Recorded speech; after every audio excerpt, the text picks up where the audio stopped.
entire communities in Rockland left underwater. As you can see, after last night's storm, major flooding bringing issues to the surface some residents say have been around for decades.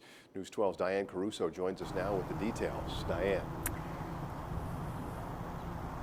Good evening. That's right, Ian. Everything's just about dried up here in Rockland after last night's storm, but it's brought up some very old issues for residents in Rockland, including here on Jeffrey Court in West Nyack.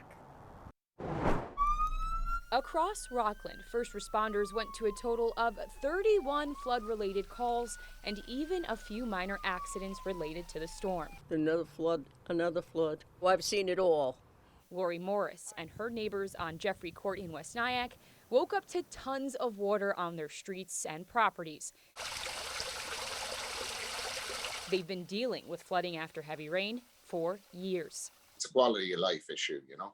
Something has to be done. I personally believe a levee is part of the solution. Many feel that water from Suez's Lake DeForest Dam across the street is a contributing factor. We just want to have the problem solved and to prevent further issues down the line. Suez tells us they and town officials are studying ways to address flooding that occurs in West Nyack after heavy rain events. Clarkstown Supervisor George Homan says the town has hired an engineering firm to develop a plan to build a berm and retention pond. First, the plan must be created and then go through a series of approvals. A timeline I'm told could take a little more than a year to get done. While that update is welcome news to some, I don't know. I'm very skeptical. Seeing is believing. For now, this years-old saga continues. We're in West Nyack. Diane Caruso, News 12. All right, thank you, Diane. Well, and stay safe out there.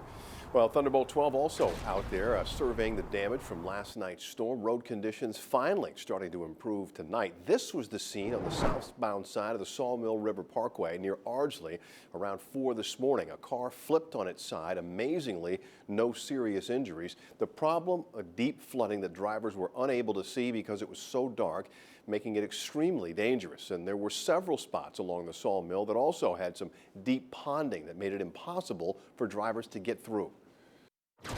Pretty terrible. All the roads are flooded. You know, I can't really get anywhere. I could barely get to school this morning.